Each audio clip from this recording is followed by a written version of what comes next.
Hi everyone. Firstly, it's great to be here with you as part of the Right Here, Right Now Global Youth Climate Summit organised by the University of Oxford.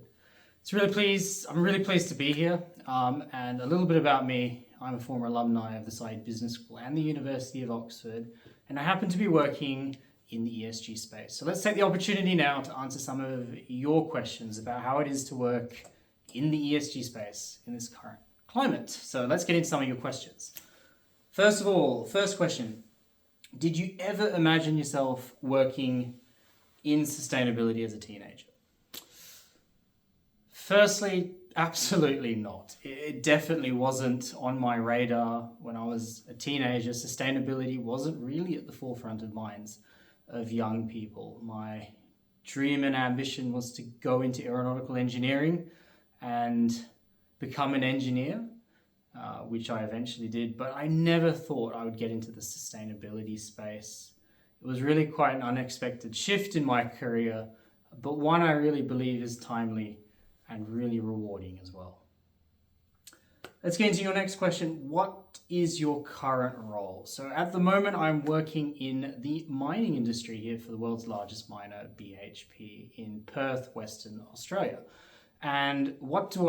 I work in the ESG tracking and reporting team. And a really big part of what we do is focused on measurement. How can we measure accurately what our emissions profile is?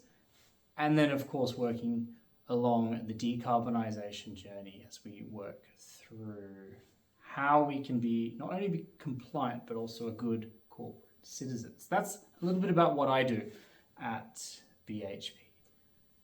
Your next question, what advice would you give to a 16-year-old who's interested in engineering but also wants to positively impact the environment? My first piece of advice is get your hands dirty. And what I mean by that is it's all well and good wanting to work for the greenest and the cleanest company, but you can actually make the biggest and most consequential difference working for companies which are large polluters. And it gives you a really good understanding of how everything on this earth is made, from the shirts that you're wearing to the shoes on your feet. Everything will involve some element of hydrocarbons or high emissions intensity production at some stage in the product life cycle. And being able to dissect that, understand it, and actually come up with ways to mitigate that or rethink outside the box how things can be produced will enable young people like yourself to have a consequential and meaningful impact on future generations in terms of how the product carbon footprint looks like in the future compared to today. So my encouragement to you is don't shy away from the large industries, those large polluters at the moment, whether they be multinational product corporations for the food you buy, or whether they be oil and gas companies, mining companies, battery companies. Get your hands dirty and understand how the world works and how things are made. And from that step, you'll be able to make a really big difference in the sustainability space, working with those companies and working not only with them, but inside them. Next, what is one of the things you think all companies should do to take climate action seriously? The first thing, measurement. When you think about the phase that we're in today, in terms of the maturity of climate action, particularly in the area of climate change, I'm talking carbon in particular, on the maturity curve, we're still quite early along that curve when you think about companies globally. And what I mean by that is companies are still trying to grapple with having an accurate measure for what their emissions are today. So the analogy I give, it's like saying you want to go on a diet, but not knowing exactly how much you weigh. And while it's easy to set long-term goals when you don't know exactly how much you weigh, but you think you're heavy, it's easy to set long-term goals saying you want to be fit, you want to be healthy, you want to be net zero. But it's very hard to set short and medium-term goals in terms of particularly emissions reductions target.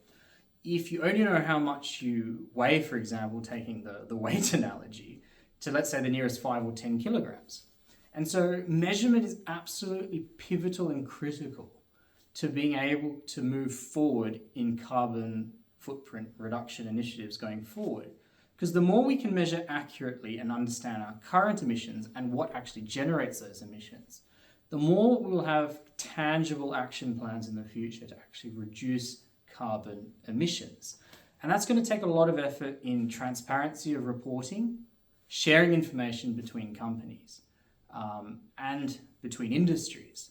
But also it's going to take a lot of effort in terms of companies attempting to have a standardized approach and a reasonably accurate approach to measuring their carbon impact of their business activities. And so if there's something I can encourage everyone is actually to focus on the very foundational principles before we even get into how do we reduce carbon emissions, is actually to measure them.